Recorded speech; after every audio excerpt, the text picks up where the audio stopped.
Para sa pinakabago at makabuluhang impormasyon at kaalaman mula sa Ministry of Human Settlements and Development, narito na ang programang MHS Delivers. Hatid ng inyong mga tagapaglingkod na Information Officers na sina Salembay Abdullah at Juwayria bin Emran Muhammad kasama si Hamsari Pala. MHS Delivers, sumasahing papawid upang maiparating sa inyo ang mga dapat ninyong malaman ukol sa mga serbisyong pabahay, regulasyon at hanap buhay para sa bawat pamilyang Bangsamoro. MHS Delivers sa pamumuno ni Officer in Charge and Deputy Minister Aldin H. Asiri at sa liderato ni Farm Chief Minister Abdul Rauf A. Makakuwa. MHS Delivers. MHS Delivers. أعوذ بالله من الشيطان الرجيم بسم الله الرحمن الرحيم سبحانك لا علم لنا إلا ما علمتنا إنك أنت العليم الحكيم. Glory be to you, Allah subhanahu wa ta'ala. We have no knowledge except what you have taught us. Verily it is you, the all-knower, the all-wise. Assalamualaikum warahmatullahi wabarakatuh. Isa ho ang napakaganda, mapagpala at makatahanang umaga sa ating lahat. And welcome once again sa ating programang MHS Delivers. Ito ang programa sa radyo na hatid sa inyo ng Ministry of Human Settlements and Development o MHSD, ang tinaguriang housing arm ng Bangsamoro Autonomous Region ng Muslim Mindanao o ng BARM. In short, MHSD ang housing arm ng BARM. Ngayon ho ay ika-28 sa buwan ng Mayo taong 2026 at ika-11 sa buwan ng Dhul-Hijjah 1447 at ito na ho ang ating 273rd episode ng ating programa ng MHS Delivers. Eid Mubarak ho sa ating lahat. Ayan, kahapon ho tayo sambayang kabalay, mga kabalay no, para sa ating Idul Adha. Sana ho ay naging makahulugan ang ating pagsasambaya, yung mga nag-Hajj Mabrur sa lahat po nila. At syempre, sana ho masaya tayo ngayon, kapiling ang ating mga kapamilya, kabarkada, kamag-anak. Baka ho meron tayong sinasagawang mga celebrations pa until now from yesterday. At syempre ho, ngayong araw na ito, ang aming programa ay magtatagal ng 1 oras. Nariyan ang ating balitaan, ang ating IPH, ang ating HSF, ang ating inaabangang MHS discusses, at ang ating KKK, ang huling bahagi ng ating 1 oras na programa. At syempre, ang ating programa ay walang hiling, walang nilalayon, kung hindi ang ibahagi sa inyo, iparating sa inyo, ibigay sa inyo ang pinakabago, pinaka-importante at pinakamakahulugang mga impormasyon mula sa Ministry of Human Settlements and Development. Mapayan man ho ay patungkol sa ating mga programa, mga proyekto at mga aktibidades, kasama na rin ho dyan ang ating satihiya at best practices na isinasagawa sa office para ho malaman niyo, dahil dapat malaman niyo ho ang mga ginagawa ng Ministry of Human Settlements and Development. At syempre, ngayong araw na ito, kapiling pa rin natin ang ating mga kabalay at kapwa homecaster. Simulan natin sa kabilang sa bandang kanan. Nariyan ho ang ating kabalay na si Ria at siya babati na sa inyo. Kabalay na Ria, good morning, assalamualaikum. Waalaikumsalam warahmatullahi ta'ala wabarakatuh. Isang magandang makatahanang umaga po sa ating lahat, sa mga kabalay na nakikinig sa radyo at nanonood ng live stream. Eid Mubarak po. Ako po inyong lingkod Bangsamoro, Juwayria bin Emran Muhammad. Welcome back, Ate Sally. Thank you so much. Miss Ate Uncle's chair. Parang nalayatang Di pa nakakukuhan mo at least. Thank you so much, kabalay na Ria. Ayan, masigla pa rin ang ating kabalay sa ating episode ngayong araw na ito. Hindi makukumpleto ang ating corners kung wala naman sa bandang kaliwa natin. Nariyan si kabalay na Hamsi na babati na sa inyo, kabalay na Hamsi. Assalamualaikum, good morning. Waalaikumsalam warahmatullahi ta'ala wabarakatuh. Salit kabalay na Ria.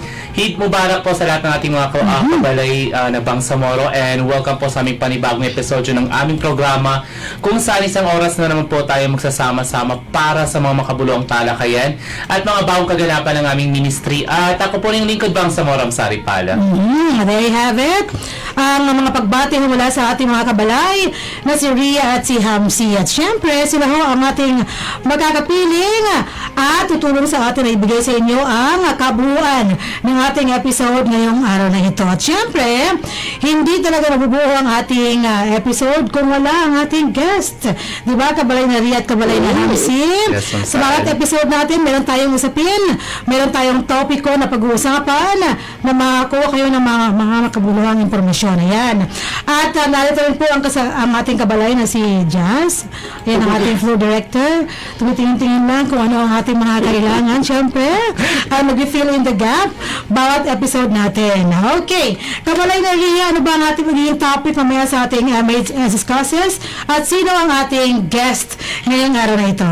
Ang ating kasama para sa ating talakayan ay ang Director 2 ng Statutory Committee Support Services ng Bangsamoro Transition Authority mula sa BTA. Kasama natin ngayon sa ating episode. Walang iba kundi si Attorney Abdul Jamal Disangkopan. Welcome po sa ating MHS Delivers.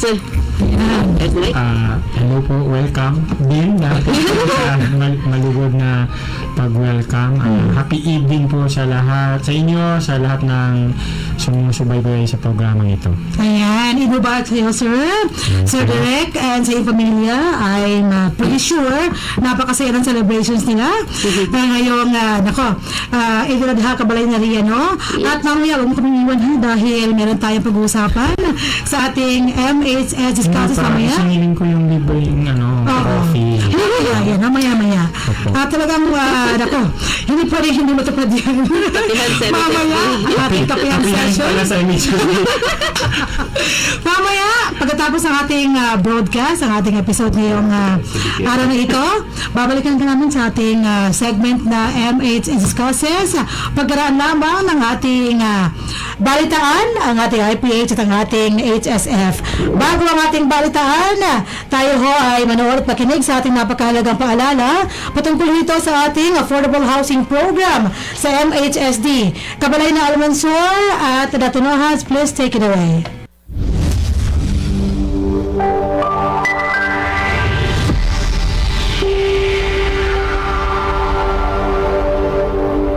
Nais niyo bang magsimula ng bagong buhay sa bagong tahanan? Lumipat sa bagong struktura at bagong komunidad? Empleyado ba kayo ng kumpanya, opisina, o may matatag na hanap buhay?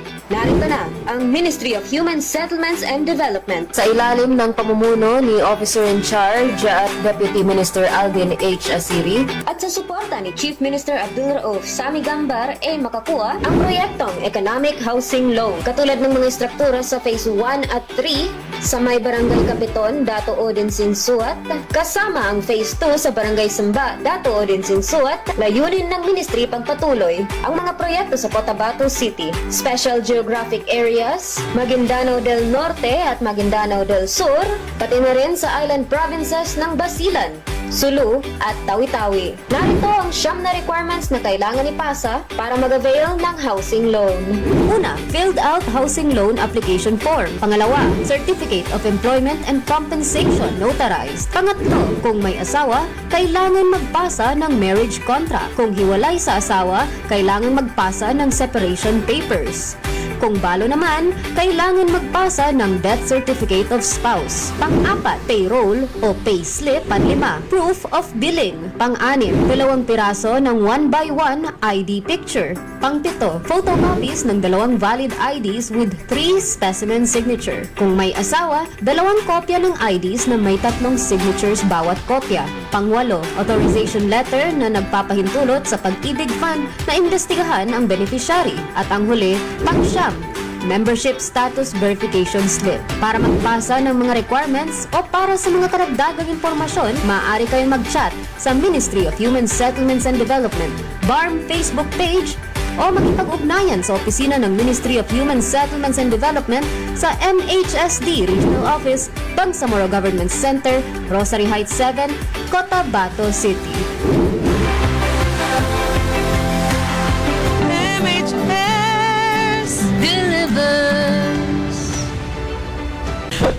Okay, at yan ang ating napakahalagang paalala patungkol sa ating affordable housing program kung saan ang ating mga location ay nariyan po sa Barangay Capiton, Dato Udin Sinsuat, Maguindanao del Norte, at may Barangay Samba, Dato Udin Sinsuat, Maguindanao del Norte. Nariyan ang ating mga housing units at ang ilan po dyan ay nauwian na ng ating mga recipients, ng ating applicants pumasa sa kanilang mga dokumento at syempre yung mga proseso na sinagawa na pinamahalaan ng ating Housing and Human Settlements Division or HHSD. At bilang pagpapatuloy, tayo ho ay pakikinggan na ang ating mga balita ngayong araw na ito para sa ating 273rd episode ng ating programang MHS Delivers. Ngayon ho ay May 28, 2026 and the 11th of Dhul-Hijjah 1447 sa ating Hijri calendar.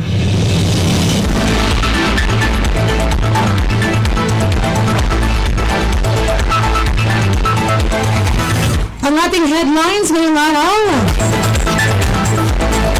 MHSD pinarangalang most compliant with guidelines for 2025 para sa taong 2025.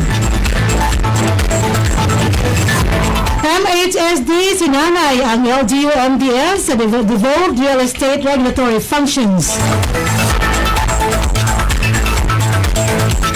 Para sa detalye ng ating unang balita, MHSD pinarangalang most compliant with guidelines for 2025. Narito sa Kabalay na rin. Ang Ministry of Human Settlements and Development, ang housing arm ng BARM, ay kinilala bilang pinaka-compliant sa mga issued guidelines para sa 2025 ng Bangsamoro Treasury Office o BTO sa taunang Bangsamoro Local Revenue Collection Forum na ginanap sa Sharif Kabunsuan Cultural Complex, Cotabato City noong ika-21 ng Mayo 2026. Personal na ibinigay ni Chief Minister Abdul Rauf A. Makakwa ang plaque ng pagkilala kay Suharto S. Wahab, Officer in Charge ng Office of the Bangsamoro Director General at Director 2 for Technical and Regulatory Service na tumayo sa entablado para sa MHSD. Ibinagi ni Director Wahab ang pangako ng Ministry at binuo dito sa parinalang Coin Up na nangangahulugang continuous innovation in collection, interagency collaboration, at upholding moral governance. Idinitalye na sa plaque ang natatanging pagganap ng MHSD sa revenue collection para sa 2025 na nagpapakita ng kausayan, integridad at pangako sa pagsuporta sa mga layunin ng pamahalaang Bangsamoro sa pagpapanatili ng pananlapi at pag-unlad.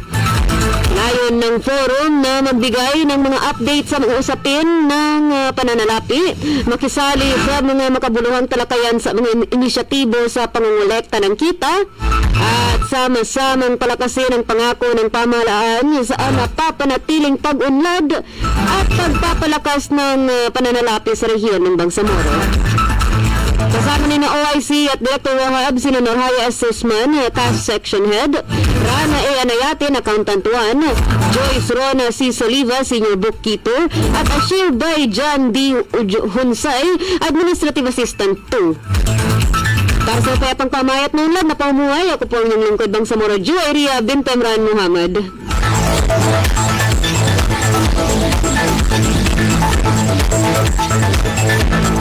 Maraming salamat Kabalay na Ria sa detalye ng ating unang balita. Samantala, MHSD sinanay ang LGU-MDS sa devolved real estate regulatory functions. Matagumpay na sinanay ng Ministry of Human Settlements and Development o MHSD ang housing arm ng BARM, ang local government units o LGUs ng Maguindanao del Sur o MDS sa mga devolved real estate regulatory functions na ginanap sa Dream Rivers Hotel, Coronadal City noong Mayo 19 hanggang 20 taong kasalukuyan. Layo ng aktibidad na mapahusay ang kaalaman at kasanayan ng mga tauhan ng LGU sa pagkasagawa ng mga devolved functions na may kaugnayan sa regulasyon ng real estate, pagpapaunlad ng pabahay, at pamahala ng paggamit ng lupa upang matiyak ng epektibo at mahusay na paghahatid ng serbisyo publiko sa loob ng kanilang mga jurisdiksyon. formal na sinimula ni Sir Harto Wahab, BNP Rhea Reb, Officer in Charge ng Office of the Bangsamoro Director General at Director 2 for Technical and Regulatory Service ang programa sa pamamagitan ng pagbibigay diin sa kahalagahan ng pagkikipagtulungan sa pagitan ng mga ahensya ng gobyerno at mga LGU sa pagpapalakas ng pamamahalan sa regulasyon ng real estate.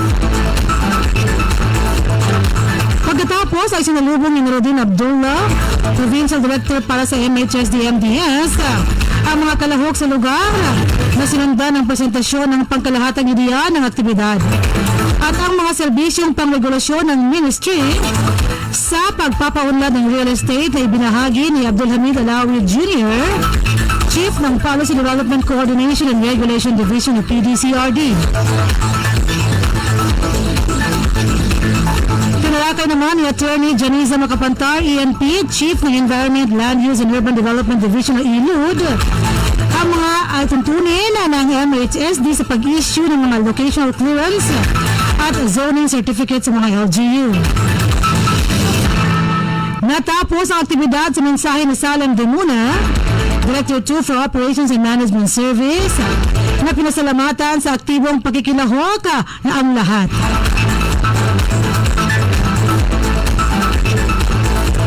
Umaasa kami na ang kaalaman at mga pananaw na nakuha mula sa aktibidad na ito ay makakatulong sa pagpapalakas at pagkakabuti ng paghahatid ng mga serbisyo sa ating mga komunidad. Naway patuloy tayo magtulungan ng may pangako at kooperasyon para sa epektibong pagpapatupad ng ating mga responsibilidad. Wika ni Director Demuna. Tinalakay din ng mga tagapagsalita mula sa Department of Human Settlements and Urban Development Region 12 o DHSUD 12 ang mahalagang paksang may kaugnayan sa regulasyon ng pabahay at real estate na masusing tinalakay sa programa. Tulad nina J. Harry Mantil, JD, Chief ng Housing and Real Estate Development Regulation Division. Ibinahagi ni Chief Mantil ang mga mandato ng DHSUD, ang Executive Order o EO No. 71 Series of 1993 tungkol sa paglilipat ng kapangyarihan ng Housing and Land Use Regulatory Board sa mga lungsod at bayan, alinsunod sa Local Government Code of 1991 at ang Joint Memorandum Circular No. 1 Series of 2021 tungkol sa paglikha ng Anti-Illegal Real Estate Practices Interagency Task Force sa pambansa, regional at lokal na antas. Kasama ni Chief Mantil na nagbahagi ng kanilang mga presentasyon, sina Engineer Darlene Vergara mula sa Permits and Licensing Unit, Engineer Colleen Grace Labtang, Engineer Joven Casquero at Julius Marcelino.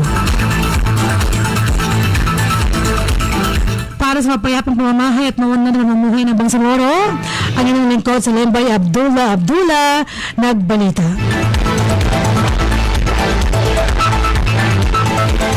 At sumayin nyo ang ating mga balita ngayong araw na ito para sa ating 273rd episode ng ating programang MHS Delivers. Magbabalik tayo para sa ating IPH at ang ating HSF paglalabang ng ating maikli subalit napaka-importanteng paalala patungkol sa ating resettlement housing program sa MHSD. Kabalay na Almansor, please take it away. Mga biktima ng buhay, kalibutan, kalamidad, mga internally displaced persons o IDPs, mujahideen at kanilang pamilya, at indigenous people. Sila ang mga beneficiary ng resettlement housing projects ng Ministry of Human Settlements and Development na libreng makakabenepisyo sa mga nangangailangang beneficiary. Sa ilalim ng Bangsamoro Appropriations Act 2021, tinututukan ng MHSD ang pangangailangan sa mga pabahay ng mga nangangailangan pero hindi pa kaya. Sa ilalim ng pamumuno ni Officer in Charge at Deputy Minister Alvin H. Asiri at sa suporta ni Chief Minister Abdul Rauf A. Makapua, narito ang Ministry of Human Settlements and Development para punan ng pangangailangan para sa mga bagong tahanan para sa mga nawalan. Sa mga karagdatang impormasyon, maaari kayong mag-chat sa Ministry of Human Settlements and Development BARM Facebook page o makipag-ugnayan sa Ministry of Human Settlements and Development sa MHSD Regional Office, Bangsamoro Government Center, Cotabato City. MHS delivers. And we're back! At yan ho ang ating napakahalagang paalala patungkol sa ating resettlement housing program sa MHSD kung saan nasa mahigit 6,000 na ho na housing units ang ating ini-establish sa buong Bangsamoro Autonomous Region in Muslim Mindanao. Maging yan man ho ay sa ating mainland, ang Maguindanao del Sur, Maguindanao del Norte, Special Geographic Area at ang Lanao del Sur. Hanggang sa ating island provinces, ang Basilan, Sulu at Tawi-Tawi. At okay, ang ating tagline dito, we are homing yung ating neediest Bangsamoro families across the Bangsamoro Autonomous Region in Muslim Mindanao. Tama ba yan? Kabalay na Ria at Kabalay na Hamsi? Okay, so syempre, dahil we're done with our news today, atin hong pakinggan at dapat marami kayong matutunan sa ating IPH ngayong araw na ito. Ano kaya ang baong trivia ng ating kabalay na si Ria para sa ating episode? Ngayong araw, kabalay na Ria, ibigay mo na yan sa amin. Ang ating impormasyong pambahay at hanap buhay ngayong araw na ito ay tungkol sa mga nakasakay na ng MRT. Or kung anong... Saan MRT ba yan? Saan ba yan? Whether sa Manila, sa Hong Kong, sa Korea ba sa mga yan? nakasakay na ba ng... May bagong sinakyan na MRT si Ma'am Sa. May bagong sinakyan na MRT si Ate Sari. Oh, sige. Sa mga nakasakay ng train, aware po tayo sa kung gaano siya kumbaga, convenient at useful sa ating public mabilis. transportation. Mabilis siya at madali po siya i-board at malayo-layo ang naabot ng distansya. Pero wala that's pa right. tayong ganun sa Mindanao. Wala eh. Until possibly in the future kasi pinagtibay ng parlamento ng Bangsamoro ang isang resolution na sumusuporta sa Senate Bill number 1903 o ang panukalang Mindanao Railways Development Act na naglalayong itatag ang Mindanao Railways Authority. Sa mga plenaryo ng deliberasyon, binanggit ng mga mambabatas ang kahalagaan ng infrastruktura ng riles sa pagpapabuti ng paggalaw ng mga produktong agrikultural, pag-akit ng mga pamumunan, palawak ng mga oportunidad sa ekonomiya at pagpapabuti ng pag-access sa mga serbisyo ng gobyerno sa mga liblib na komunidad sa buong Mindanao. That's right. Nagbigay ng mga talumpati ang mga membro ng parlamento na sumusuporta sa mga hakbang at nagtatampok sa mga pagsisikap na palakasin ang programa sa pagbuo ng kapayapaan, mga inisyatibo sa pagpapaunlad ng kabataan at edukasyon sa relihiyon at rehiyon kasi sa pag-establisan itong railways nito, halos parang binigyan mo ng airport ang lahat ng probinsya ng Mindanao at from an economics perspective it's a positive good. Kasi technically, ang mga usual drivers natin, mga tricycles natin, local pa rin ang pamumuhunan nila. Pero ang railways, kumbaga ang train, cross-cutting siya. Aabot siya ng iba't ibang probinsya. Posibleng buong Mindanao ang coverage niya, inshallah. Inshallah. So kung mapag-aralan siya ng mabuti na hindi siya makakabigay mas positive ang bigay niya kaysa pahamak sa environment or sa ating established na ating established na mga drivers community gaya ng LTO it's nothing but good kasi accessible siya sa mga tao. Mas mura siya kapag nag-commute ka lang from Cotabato to Davao to iba't ibang panig pa ng Mindanao. And inshallah, mas lalo natin malalaman ang mga detalye ng kung ano nga ba ang ibig sabihin nitong Mindanao Railways Authority at responsibilidad nila sa susunod na pag-establish ng Senate ng bill na ito. And yet, trains. Ay, nagpapalo pasakay ng tren, I'll be honest. I don't think naka-Manila na tayo, pero hindi tayo nakasakay ng tren. MRT, LRT. Pinakamalapit ko roller coaster, pero feel ko hindi naman ganun ang tren. Ano na siya? May hawak ka, may poste, ganyan, mabilis. Kailangan mabilis sa mga galaw. Nung nag-trivia ka balay nila, it made me remember Home Along the Release. Wala ka naman, ha? Bakit nasa isip ko si Willie? Ay, nako, pag-usap natin ng edad na naman ngayon. Edad. At yun po ang ating information pabahay at hanap buhay. There you go, hopefully, no? Okay. Napakagaling, pero kailangan pa yun ng feasibility study. Yes, mga ganun, no? definitely. Oo, kung more of benefit ba ibigay sa atin, o baka harm. Kasi when you go to other countries, may compare mo talaga. Meron silang subway, may tram, may bus, di ba? Yung tram, paakit ang mga bundok na nasa, alam mo na, yung mga ganun, iba-iba rin yung mga kasi transporting people from the farthest part of the place up to the Kabiasnan. So, mga ganun. So, yan yung kahalagahan ng pag-travel din kasi you get to appreciate yung mga creations ng Allah Subhanahu wa Ta'ala. Sabi nga ng ating minister noon, Attorney Hami Minodin Bara, travel to appreciate what Allah Subhanahu wa Ta'ala has made for us. Diba? Okay. So, thank you so much, Kabay Maria, sa ating napakagaling na patrivia ngayong araw for our IPH. And from your end, let us proceed to Hamsaris end back there. Ano nga ba ang kanyang baong tips naman sa atin? Sa ating HSF ngayong araw na ito, Kabalay na Hamsi. Ibahagi mo na yan sa amin. Yes, Ma'am Salit, speaking of transportation, para sa ating segmentong Health and Safety First, Best Health is our greatest. So at ating pong bibigyang pansin ang Road Safety Awareness Month sa Pilipinas na ginaganap ngayong buwan. Isang mahalagang kampanya na nagpapaalala sa lahat ng kaligtasan sa kalsada ay responsibilidad ng bawat isa. Maging driver, rider, pasahero, or sa pedestrian man po yan. Sa kasalukuyan patuloy pa rin po ang mga naitatalang aksidente sa kalsada sa iba't ibang bahagi ng bansa.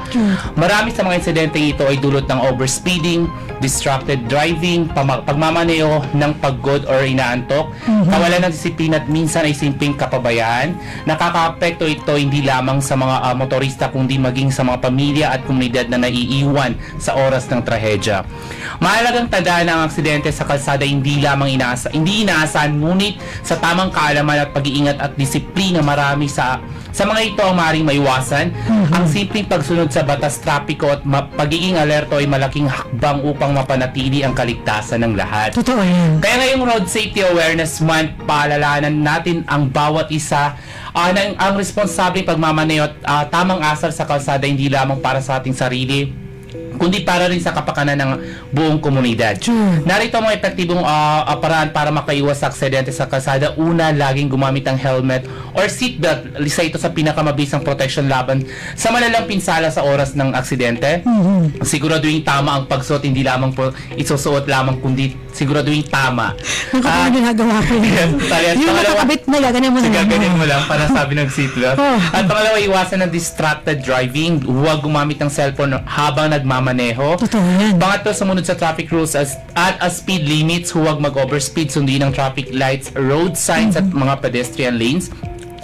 Pangapat, huwag magmaneho kapag pagod or inaantok. Magpahinga muna bago bumiyahe, or sa long drive naman po, huminto at mag-break kung kinakailangan or kung ramdam mo na sarili mo na ikaw inaantok. Totoo yan. Panglima, siguraduhin ang regular na pag-maintain ng inyong mga sasakyan para iwas na rin po sa disgrasya.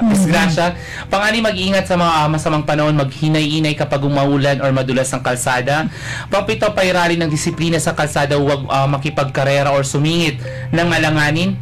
Iwasan ang maingay o delikadong motor parade na maaaring magdulot ng disgrasya at abala sa kalsada. Pangwalo at panghuli, maging maingat bilang sa pedestrian tumawid sa tamang tawiran.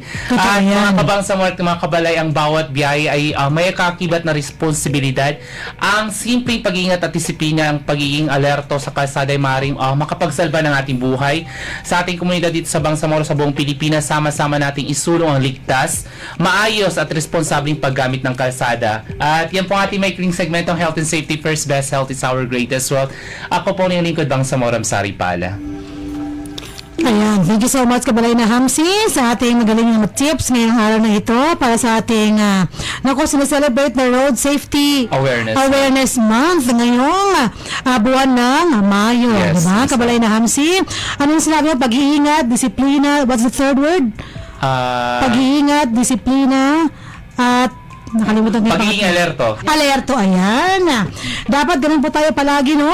Yung ating disiplina kahit saan tayo dapat talagang pinairal natin. Kasi pag wala yan sa atin, ako maraming naidudulot na hindi magandang pangyayari. Katulad ng mga nangyayari sa kalsada Kabalay na Ria, no? Kapag init ng ulo ang pinairal, nako naman maraming buhay ang nasasakripisyo. Nako, the sacrifice. Like patay sindi ang ulan natin. Lalo na itong natalipas na patay sindi ang ulan natin, hindi tayo sigurado sa visibility. Akala ko apoy. Patay sindi ang ulan, no? Di ba? Yung ulan siya nagamit natin. I was expecting. On and off, pag nasa isip ko eh. Tama, ano? So, ano ba, ingat sa visibility. Paminsan, kapag wala na maulan, hindi po tayo makakita na mabuti sa Kahit sa kalsada. may wiper yan. May Mahirap pa rin wiper mo. yan. Mas mataas ang ang chance ng disgrasya kapag maulan Totoo sa yan. atin. At yung pagiging antok. Yes. Pag nag-drive ka, tinaantok ka, tumigil ka muna, maghilamos ka ganyan. Ano muna Oo. sa atin? Sa kalsada. Huwag ka muna Sa gilid ng mag-drive. kalsada. Huwag ka muna mag-drive. Correct. Totoo yan. Marami ko sa mga disgrasya ay caused by sleepy Yes. driver. At Yan. And overspeeding. overspeeding. And drunk Yes. driving. Ako, bawal na bawal po yan ha. Okay, sige. Thank you so much Kabalay na Hamsi sa ating HSF.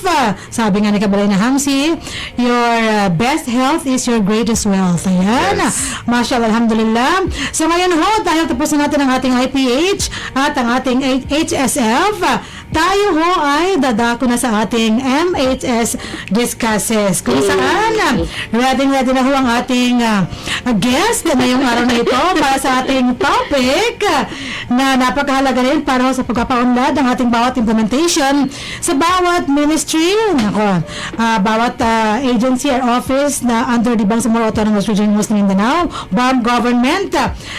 Lahat po ng detalye malalaman natin sa ating guest ngayon.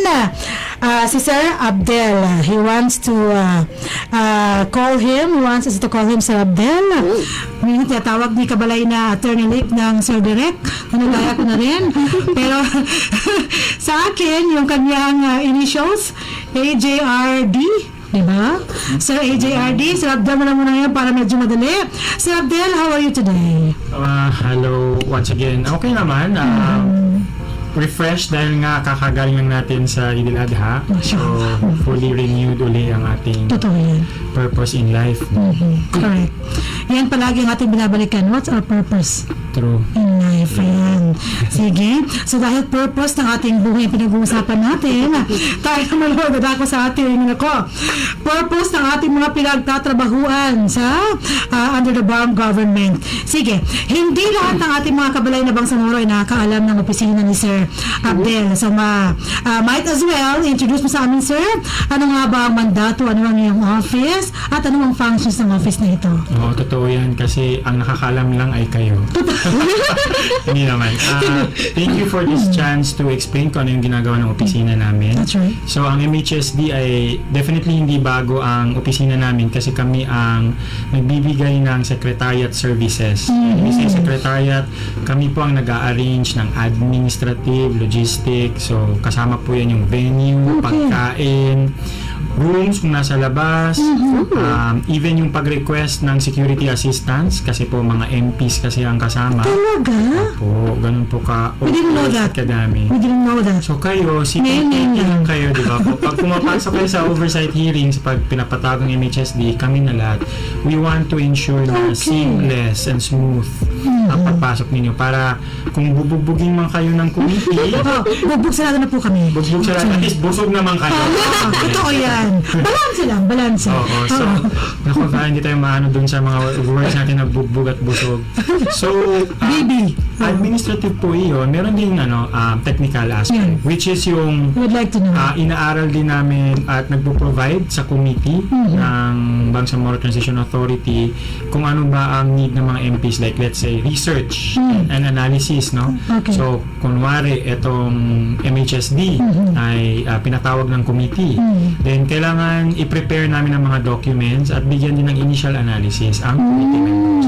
Kaya So, ang pala. BTA, yan po yung equivalent ng ating Senado or House of Yeah, Reps. that's right. Ang MPs na banggit ay sila yung parang senator o kaya congressman Totoo. natin. Yes. So, ang BTA Parliament, Bangsamoro Parliament, kasi parang nagagamit sila. Then kami po yung nasa likod. Isa po kami sa opisina, no, na napaka-busy ngayon kasi naghahabol ng accomplishment That's right. ang ating Bangsamoro Transition Authority. And inshallah, matapos na po talaga. Kasi ilang beses na siya na-extend, nakatatlo na, sabi nila, 3 times the charm, pero mukhang 4th times the Nako. farm. Pero alam mo, Sir Abdel, kaya pala yung ating mga MPs at during oversight meeting or hearing, handang-handa na, ang daming alam. Kaya pala, Oo. well So, provided naman pala ito mga... So, meron naman silang mga staff. Pero sa amin kasi, kami yung secretariat, kami ang repository ng mga records. Kami nga ang mag-signal na okay, pwede na i-serve yung food. Kasi, tawag nito, in every meeting, no, lalo na pinag-uusapan ay paggagawa ng batas o kaya medyo yung nga yung tawag nating nosebleed, no, yung talagang nosebleed ka kasi pag mga pinag-uusapan. Then, kailangan talaga mabigyan ng tamang refreshments, tamang pagkain. Totoo yan. No, kailangan talaga ng balance in every work that you do, no? Correct. Sir Abdel. And when we say, para maintindihan natin mga kabalay, no? Kabalay na Ria, kabalay na Hamsi, ng bawat Bangsamoro, when we say statutory, ano yung sabihin niya? So, dalawa kasi yung committee's support service. Yeah. So, again, kami po ang nasa likod. Hindi kami ang bida. Ang mga MPs. Kami lang ay bida-bida. No? So, Jollibee yung favorite. Pero kami ang kami talaga ang legwork. Kami talagang nag-i-ensure. At ready po kami talaga na magbigay ng ang tawag na dyan ay the whole range of services na pwede mabigay sa committees. Package talaga, no? And then, statutory kasi meron kasing parliamentary committee support service. Ang pinagkaiba, kung meron po tayong ministry, MHSD, merong equivalent committee na statutory committee. So, gawin mo lang CHSD. Okay, So, ang that's it. MSSD, Ministry of Social Services and Development, gawin mo lang sa amin po So, yun. Ministry of Human Settlements and Development. Oo, so CHSD din. Kung may committee, kung may Committee on Ministry of Human. Health, meron din Committee on Health. So, ganun lang. I-change lang si at saka si M. Oo. Yun yung under sa amin, sa statutory. Ganun po, except sa isa. Kasi ang Justice, Department of Justice kasi national eh. Hindi natin pag-usapan. CHSD yung pag-usapan. Yun naman ang pag-usapan. Nakafocus tayo sa ating topic ngayong araw na ito. Siyempre, dahil ibinigay mo sa amin yung mandato, no, ang ginagawa ng Statutory Committee Support Service. Ngayon naman, yung meet ng ating pinag-uusapan, ano ba itong palaging narinig natin na oversight hearing? Naku, pag yan ang pinatawag na ang mga bimawas, naku, paano kayo maghahanda rito? Kasi nakaharap, naku. Ikwento mo sa amin, ipaintindi mo sa amin, Sir Abdel, kung ano ba itong oversight hearing na ito. Okay, so trabaho ng Senado, di ba po, sa National at ang House of Reps, collectively, tawag natin sa kanila ay Congress, sila po ang gumagawa ng batas. With the hope na para sa kabubuti ng lahat. So, ang BTA, ganun din ang ginagawa. And then, ang main function talaga nila is legislation. Okay. Paggawa ng batas. Totoo. Ito yung paggawa ng, yung sa pagpondo, paggawa ng Ministry of Human Settlements, kung saan pinapondoan ng mga programa. Yeah. No? So, gagawa ka ng batas, may programa, may pondo. And then, sa legislation na yan, it could be changing yung name ng streets, no? O kaya, itong pag-come up ng holiday. Diba? Pag-separate ng probinsya. Correct, pag-separate ng probinsya. So, kamakailan nila. So, ngayon, holiday ngayon sa BARM kasi kasi 'di ba po, May 28. It's a regional holiday. So, kasama po 'yan sa powers na binigay sa parliament. So, may national na 27, idilada, dineclare na ng ating Office of the President. Tapos, 26 and 28, yun na yung pong additional regional holidays. Yeah, that's right. So, yun po yung powers ng parliament na legislation. So, usaping oversight, ang trabaho niyan is yun nga, dapat talaga alam mo yun, they should feel like shiver or whatever. Okay. Pero ang idea, Shivering inside. pero ang idea kasi sa oversight is tinitingnan kasi ng ating parliament through the committee or even the parliament itself kung nagagawa or nagagampanan ba ng ministry na ito ang kanilang mandato. Totoo. So for example, Minister of Human Settlements, ano ang ginagawa ng MHSD? Sila ay nagtatayo ng hospital. Di ba? Nabuang na. Sa hospital dahil. Dong. Diba? Sa So, ganun po yung oversight. No? Among other things, they look at it sa law perspective at the same time, titingnan din nila na, mukhang kulang pala sa mandato ang MHSD. Totoo yan. Wala pala silang ganito. Baka maganda na i-amend natin ang batas o lagyan ng bagong batas. Suggest tayo. Hopefully, ang parliament mag-approve na ito pala dapat ang magandang direction. Totoo. So, yan ang oversight. Totoo Tinitingnan yan. ang mandato, bigay ng rekomendasyon. Dagdag ko lang one last Okay. thing before ka Please. magtanong. Ito po ay isa sa transparency and accountability mechanisms ng isang legislative body. So imagine mo, hindi mo pala alam na ang MHSD pala ay maraming ginagawa. So doon natin siya nabibigyan ng pagkakataon. No? Conversely, it is also the time to also tell MHSD and other ministries, you're not performing your mandate. Sayang ang pera, sayang ang time, ang resources na dapat ito pala. So it's actually the checks and balance mechanism of the parliament. No? To the ministries para masabi na, hindi nyo ginagawa. Or at the same time, good job kayo dyan. Totoo. Meron kayong kape later. Kape talaga ang pinagkano na. Actually, naunahan mo ko. Yun yung gusto ko i-point out kanina. Di ba? Hindi lang yung mga MP natin ang makakapagsalita. Pati yung mga bimuwas. Correct. Nakaharap niya, di ba? Oo. So, yung bimuwas talaga, dapat ready din sila. Kasi, actually, hindi dapat sila matakot. Dapat mag-time sila na it's their time to shine. Yeah, Di ba? totoo. So, if you are a ministry, an agency, an office that's really performing, you have nothing to hide. Totoo. No? You can, Totoo. Agree ako dyan. actually have to show, no, MHSD delivers. Yes. Ay, bakit ay MHS delivers, no? At saka parang Sir Abdel, parang ipinarating din ng MHSD yung kanilang pangangailangan in strengthening their mandate at yung Correct. functions. Alam nyo, marami ring ginagawa ang mga ministries kasi nga may kulang sa mandate nila ba? Yeah. When we say mandate, ito po yung pwede nilang gawin Totoo. at pwedeng hindi gawin. No? So, nalalaman na dahil wala silang ganitong kapangyarihan, hindi pala sila dapat awayin. Totoo yan. At the same time, kung nasa kanila naman, dapat awayin natin sila. Pag hindi ginawa. Pag hindi Diba? ginawa. Pag hindi ginawa. Kailangan, yung dapat na gawin natin. Yung dapat gawin, huwag natin gawin, di ba kabalay na rin, ha? Okay, yun na yan ako. Napakagaling, no? Ngayon, naiintindihan natin na hindi nakakatakot yung oversight hearing or meeting na ito na pinapatawag ng ating CHSD in the case of MHSD. Opo. So, ngayon naman, paano nga ba yung sinasagawa? Paano nagpe-prepare? Ano ang ginagawa sa oversight hearing na yan? Okay. So, How is it conducted? So lahat yan ay magkaugnay. So merong plano, di ba, ang ating ang government. No? Yeah. Meron yang Bangsamoro Development Plan, merong Philippine Development Plan, merong Ambition 2040. So yan, merong mga plano, tapos merong mga batas to align, no? O kaya mga programa na to align to these plans. Yeah. And then sa oversight hearing, yun na nga, nabanggit natin na ito yung time or pagkakataon na i-check kung nagagawa siya. And then ang committee yung magpapatawag niyan, no? Kausapin natin ang MHSD. Tapos, for example, meron palang nakita other programs, no? Na sa ibang ministry na ito rin palang ginagawa. Then, kasama yan sa oversight, i-invite din sila. Okay. Hindi lang po sa regional, pati rin po sa national o kaya sa local.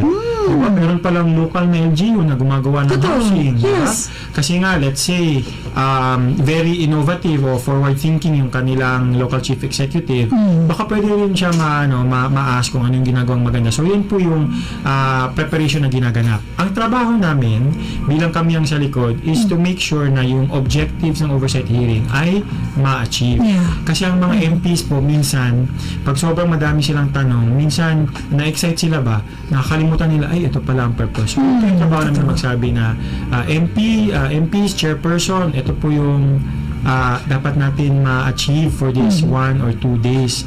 Otherwise po, hindi tayo matatapos o kaya very opposite tayo sa ano yung gusto nating makuha.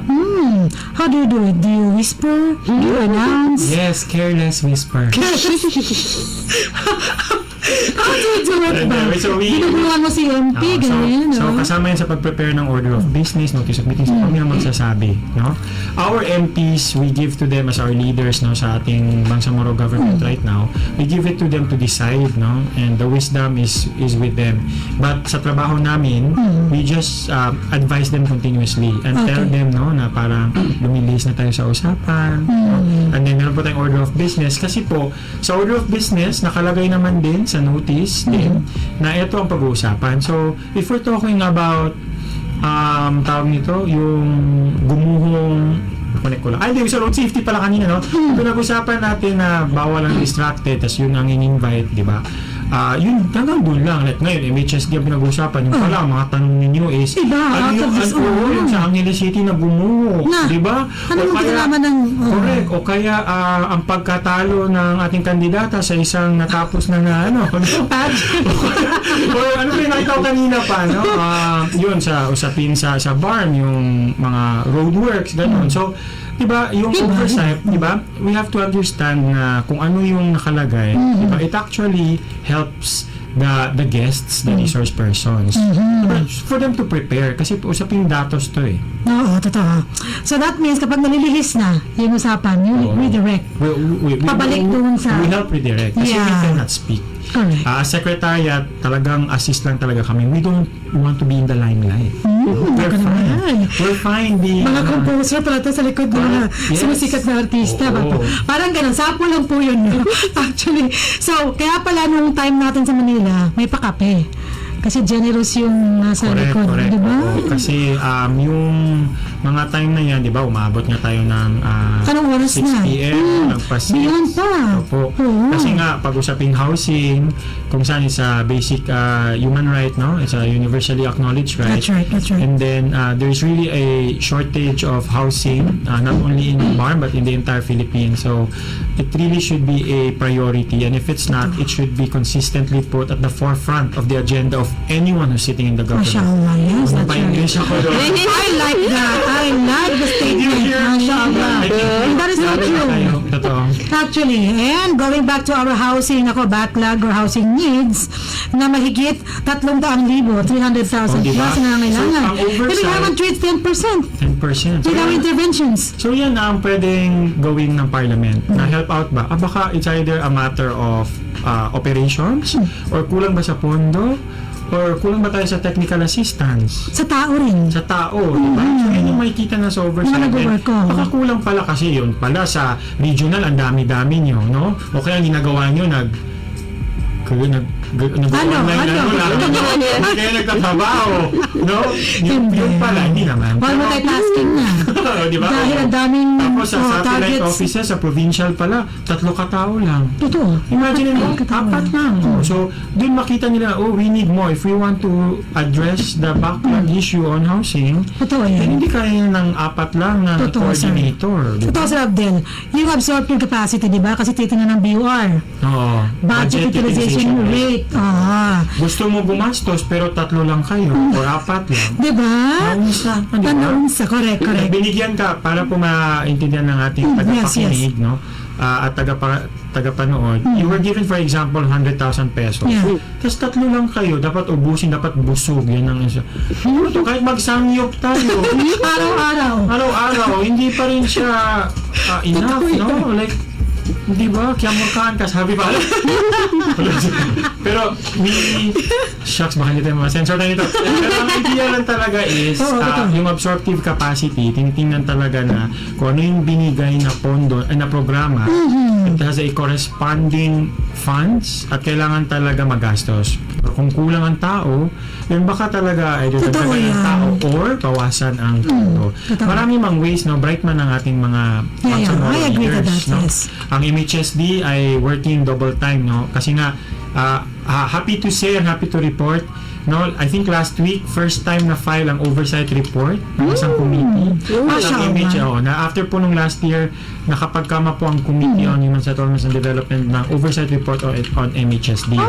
And from that, naka-generate ng suggested bills. Yun naman ang purpose. Totoo Kaya yan, hindi totoo sayang yan. ang ating mga brain cells, Hindi ba? Hindi working naman ang resources. end result yung ating mga bills Correct. na. Yes po, that's so true. Magagawa. So I hope po, no, let me also give this, let me just take this chance na nabanggit ko kanina yung transparency and accountability. Lalo na po ngayon na nila-live stream na po ang halos lahat ng committee activities. Yes. Kung pwede po Totoo kayo yan. mag-comment dyan, let's keep it professional po, no? Kung mga shout-out, gano'n. Let's keep it professional kasi kami po ang tumitingnan dyan at tumitingin at nire-report yan sa mga MPs, no? True. Also, pag mayroong public hearing or public consultation of all, I hope we do join and submit position paper. I hope we do take our time and study kasi yan po talaga yung isang gustong ma-achieve namin sa Secretariat na talagang inclusive po ang BTA ngayon. Kasi we're really serious in the transparency aspect, no? Maraming mechanisms to be transparent and accountable ang BTA. Hindi lang nalalaman. Kaya nga thankful ako po sa programang ito. Imagine mo, another chance to Totoo. say na mayroon talagang effort naman. And through the Secretariat, malaki pang role natin. Yes, masya Allah. Tinan mo, nalalaman ng ating mga taga-subaybay ng ating tagapanood, tagapakinig ng ating programa, yung mga ginagawa ng service ni na Sir Abdel. And of course, Sir Abdel, yung sinabi mo kanina parang two-way. Dinig kayo, dinig mo sila. Correct. Importante talaga Hindi one way lang. Oo, importante talaga ngayon yung inclusion. Totoo yan. Diba po? Inclusivity. Ma-frustrate man tayo, let us channel our frustration into productivity. No? Productive action ba? Dita, sige, reklamo lang. No? Totoo. Dapat maayo din. Bisayan ako. Dapat maayo sa Jude na maglimok ka ba? Oo, gumalaw tayo. Gumalaw tayo, no? Tapos meron tayong may share. Di ba? Opo. May stake, alam mo na, parang sa hindi ka manalo kung wala kang taya. Ang kasi, ang oversight hearing is new to the Bangsamoro government. Yeah, that's right. Simula last year sa Kapo, di ba? Kaya rin nagkaroon ng paglilinaw today, kaya ito naging topic. At yun, MHSD is one of the ministries na naunahan. MOH, Ministry of Health.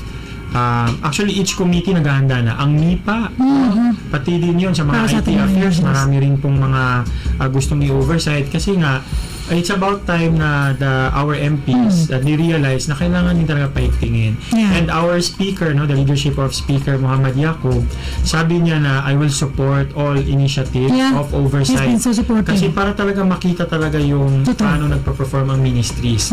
Hindi lang sa pondo, hindi lang sa kanilang mga self-serving na pronouncements. Congrats pala, MHSD, ang galing nyo doon, ha? Kanina. Yung sa sa award ninyo. Most compliant. Diba? Guidelines. 2 years. They issued guidelines. 2 years. Wow. Dalawang taon na. Sana. Mashallah. So, Congrats natin yung Admin and Finance Division, no? di ba? Yung mga ganyan, pwede nyo siyang proudly lagay sa accomplishment, di ba? Then sa oversight, sabihin nyo rin na ganito ang accomplishment na ginawa ng ministry. I think in a way, there is nothing wrong with promoting what we've accomplished. Yeah, Meron kasi tayo, hindi naman tayo politika, pero para lang din po ba masabi na we are working and we deliver. Deliver, that's right. We don't just say it, we deliver. Di ba? Yun ang pinaka natin, tagline natin. And, ito si Abdel, no? How would you react to this?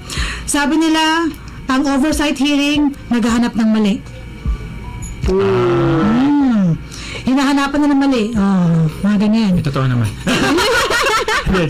Hindi. In the process kasi of examining or scrutinizing the mandate, makikita mo talaga yung mga magaganda at mga hindi magaganda, yung mga mali na tinatawag. Ito yan. Alam Parang nyo, perfect di ba?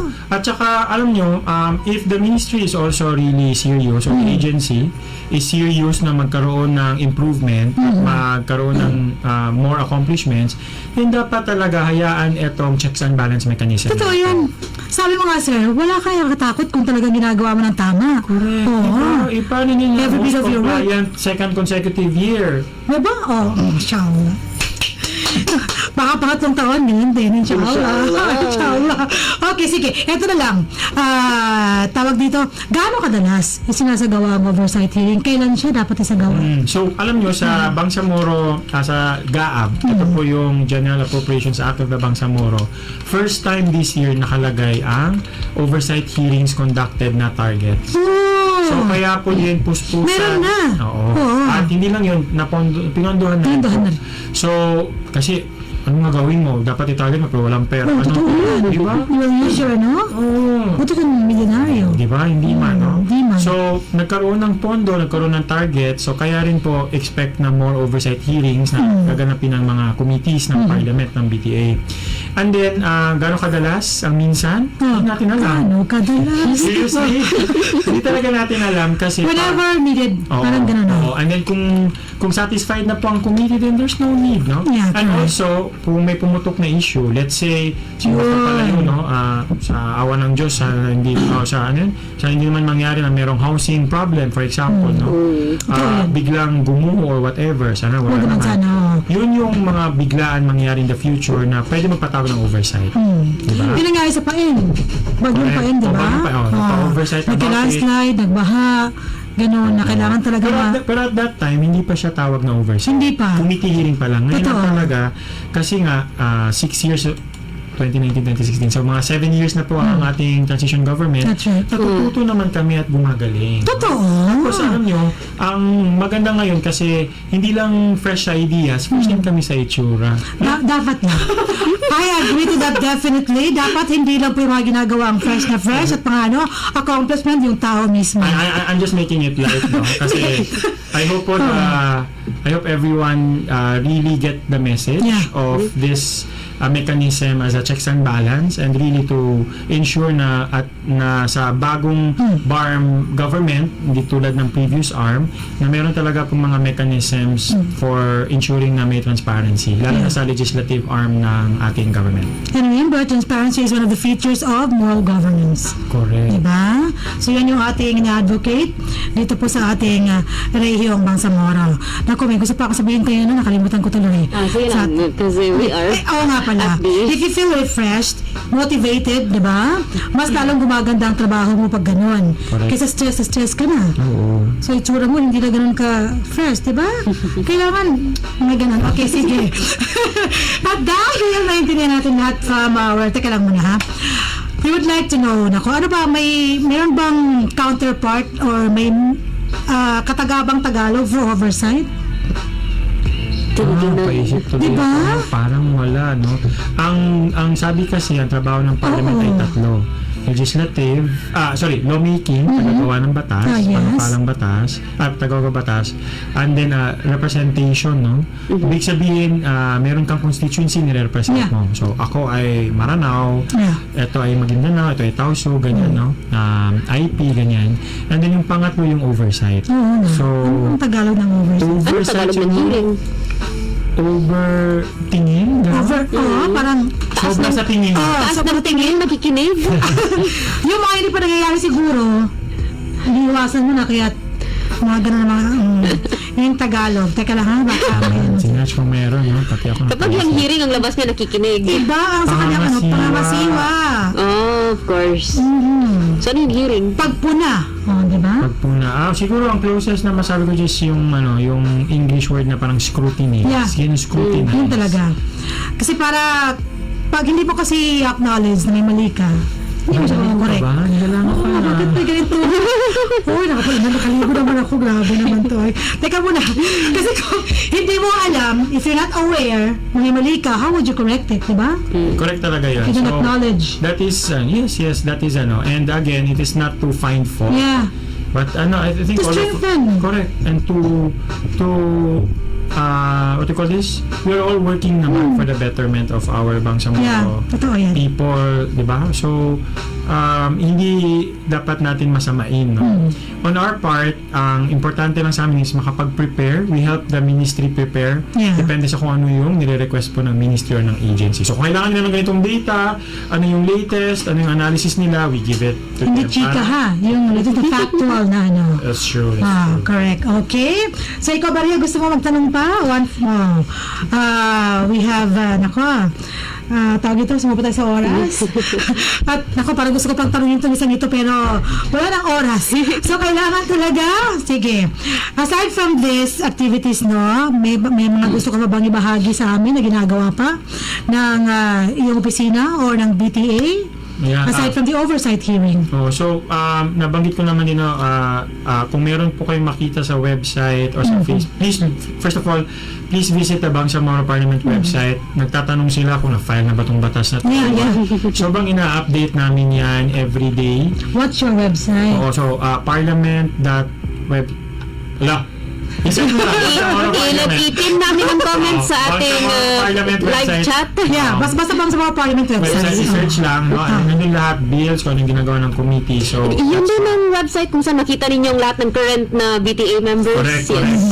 So, andyan po talaga lahat, updated po yan. So, Yeah, that's right. hindi lang po kami on the ground, pero please utilize yung sa website kasi Totoo yan. akala nila hindi siya updated, no? So, it was really one of our big thrust, no, sa transition period.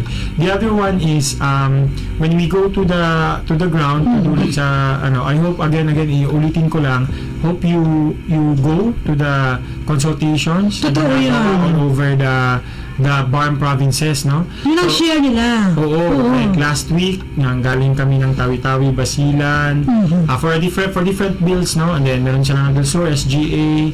Malaki po talaga yung pagpapahalaga ng ating parliament sa mga consultations na yan, at yun na nga, kunin yung mga suggestion Totoo. para pag sila naman mag-uusap, sabi nila, lumabas to sa SGA, lumabas ito sa Maguindanao del Norte, ito naman ang nabanggit sa Tawi-Tawi, sa Lanao Sur, no? Kumpletuhin ko na, baka mainggit. So, pagkapato sa Maguindanao del Sur, Lahat na Basilan, bahagi. no? Even Ganun beyond sinabi. the territory. Oo, Out to the no? territory. Mga tawag dati Bico Bar, no? Pero ngayon hindi na Bico Bar. Parang, communities. Other Bangsamoro community. OBC. Outside, Office of Outside, Other outside. Bangsamoro Communities. communities, no? So, dati kasi Bico Bar. Bico, as in, Parang nagutom ako, Biko. Bico, with the tick. Time na kasi. Ano, Biko? Ano Wagit. yung masarap sa sinabi ko. Yung, The brown one. basta, na malagkit, no?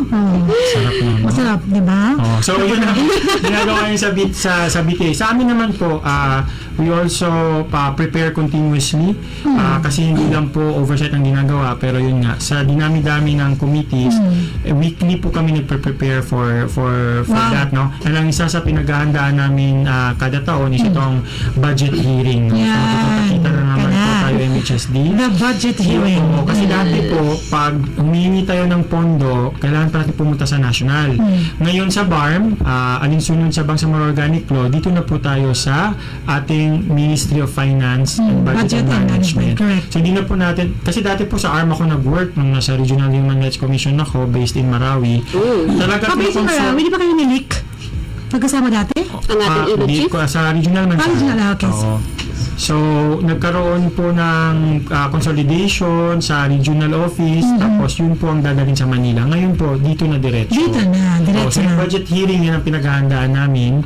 So, marami pong again, no, maging part po ang parliament ng parang open government. I think ang Bangsamoro government is sumali dyan kasi nga, totoo po talaga ang trust, totoo po ang moral governance na pinapa-concretize ba? And this is one of the ways again to ensure na transparent and accountable po ang ating current transition government. Yeah, that's right, correct. Yan naman talaga ang no? Yan ang nag-inspire sa atin, nag-motivate sa atin. Diyan nakaangkla ang lahat ng ating ginagawa for the benefit of every family that we are serving in the Bangsamoro, di ba? Sir Abdel, so ito na lang. So, anong ulam? Ha? Mamaya? Anong ulam we are serving? Wala, oo nga. Pag-serve talaga may kinalaman sa babay tayo sa ulam, sa kape. Okay, mamaya wala, malapit na. Sige. I hope naka-lunch na mo ating mga kabalay na nakikinig mo. That's right. Kasama, nag-enjoy sila. Kasi tanghaling tapat na kabalay ni Ria, no? Ito na lang. What is your, last closing message for episode ngayong araw na ito? Para sa ating mga tagapanood, taga-subaybay ng ating programa. Mag-list lang ako konti. I think all of us are aware na parang yung nangyayari ngayon sa Bangsamoro political climate ba, no? Tapos kahapon po ay yun nga, the Feast of Sacrifice. I think all of us have done sacrifices, no? Some known, some are not known. Yeah. Some cannot be measured, no? And we always have to go back sa message ng sacrifice, tsaka sa purpose na sana lahat tayo ay andun pa rin ang puso and commitment regardless of what's happening nationally or in BARM. na magtrabaho pa rin po ng maayos at tapat, no. Many people don't look at government officials, kami po yun ang kasama kayo rin po, Yes, tayo. na parang hindi po nag-work ng maayos at tinatawanan to a point ang moral governance, no. But believe when we say na there are most of us, no, who also want to make the government really work, no. And from the BTA, no, and all my team, and then sa MHSD, no, one of the other and all, actually sa lahat, for sure merong mga ganyan.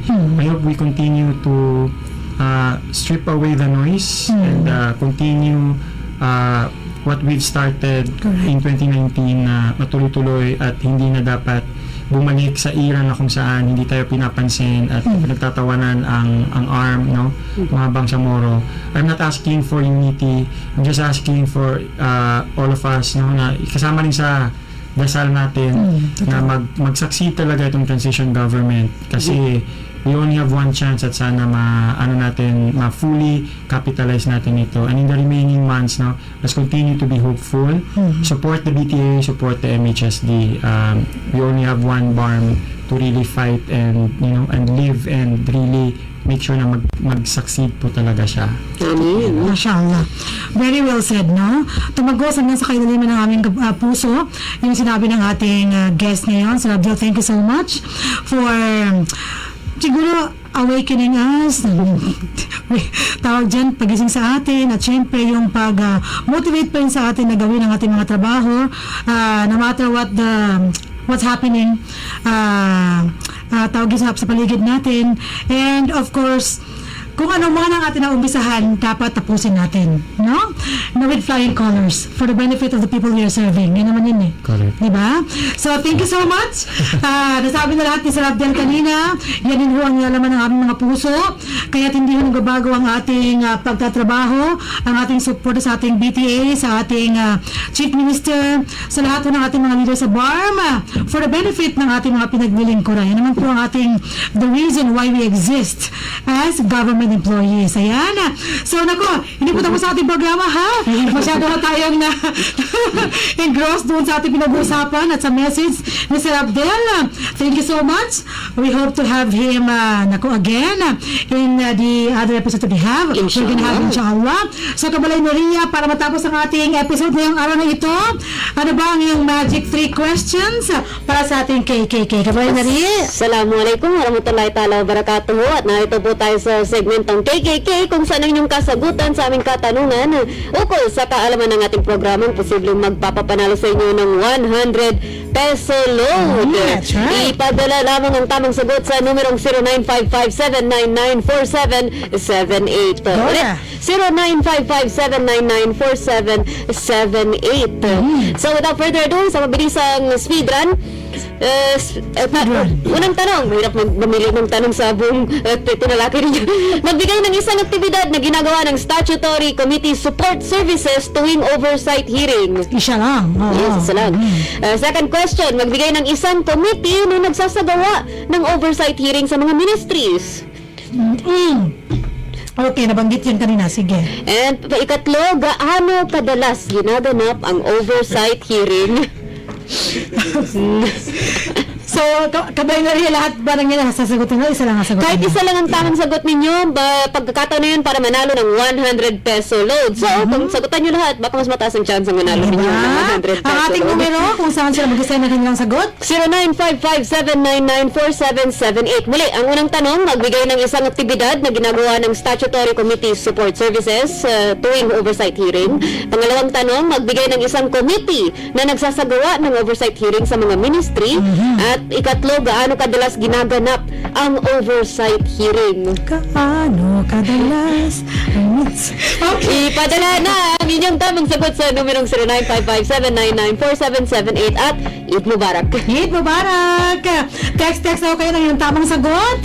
At yan ho ay babasahin at record ng ating kabalay na si Ria para malaman natin kung sino ang first 5 winners natin sa ating episode ngayong araw na ito.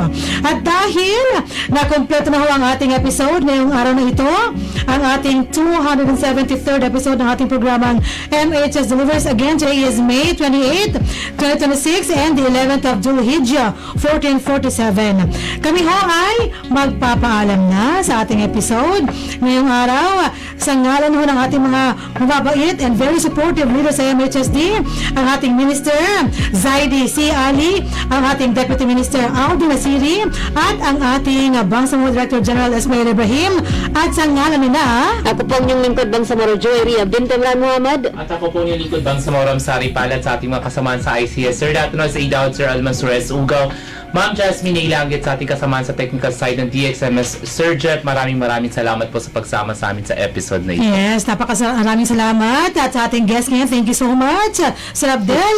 At ito ho ang inyong lingkod sa Lembay Abdullah na palagi pa rin po nagpapaalala sa atin na gawin ang ating bawat gawain ng mayroong kahusayan, kasiyahan at pagmamahal. At syempre, gabay ang ating mga hashtag na Hashtag trabaho ko, ibada ko. Hashtag work with excellence and perfection. Hashtag our home, our dream. And hashtag building community, building ummah. Wabillahi tawfiq wal hidayah, with Allah comes all success and guidance.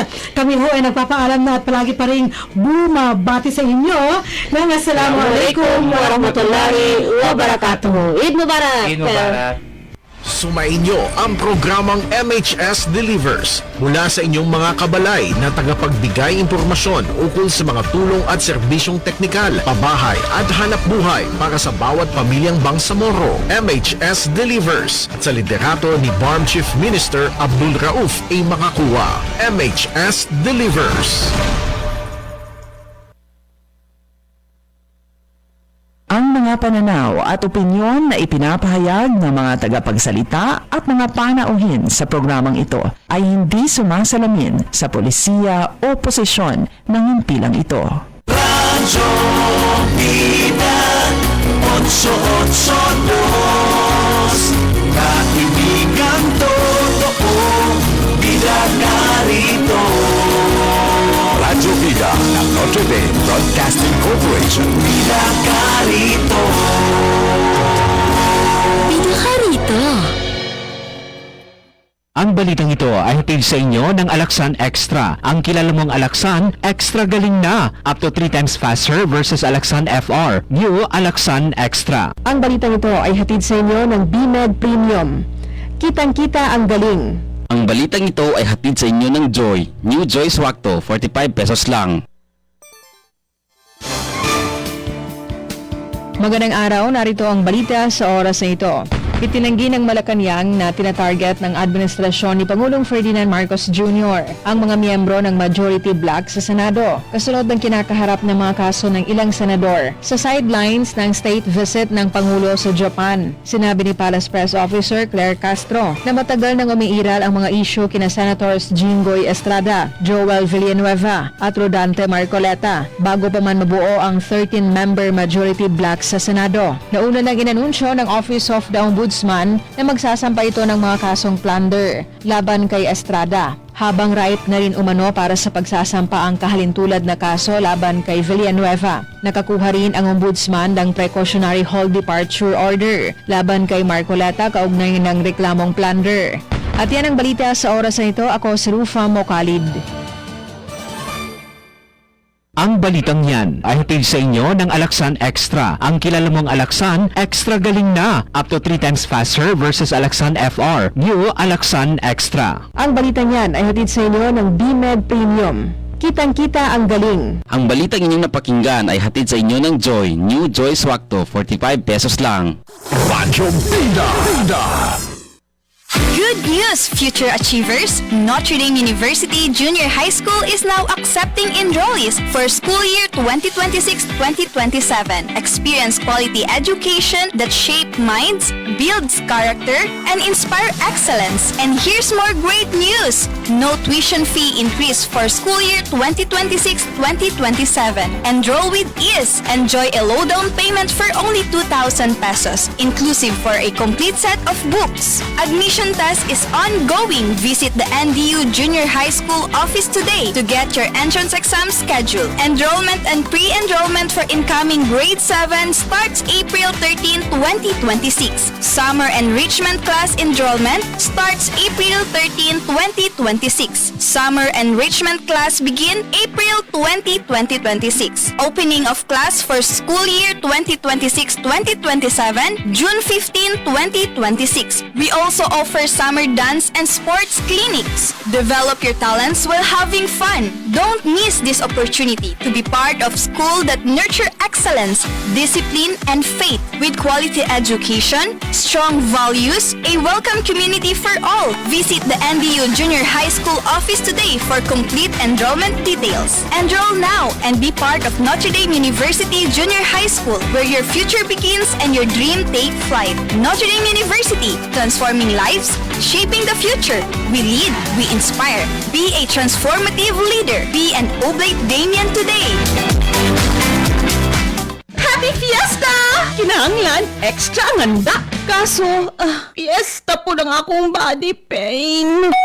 Naana mga bisita? Kajud lang! Maglangay-langay pagod ka na ay extra nga panlaban ana. Ang nailhan ni mong Alaksan, extra maayo na. New Alaksan Extra. Wow! Mas maayo pa? Jud, di pa extra paspas. Up to 3 times faster versus Alaksan FR. Nay, dugon ko ang bisita. Naa pa ba'y extra? Naa! Bisag pang Sharon pa. Nailitsyon mo ba adobo ka direct? Extra maayo. Aron extra pud ka. New Alaksan Extra. Unilab quality yan. Paracetamol ibuprofen is the generic name of Alaksan Extra. If symptoms persist, consult your doctor.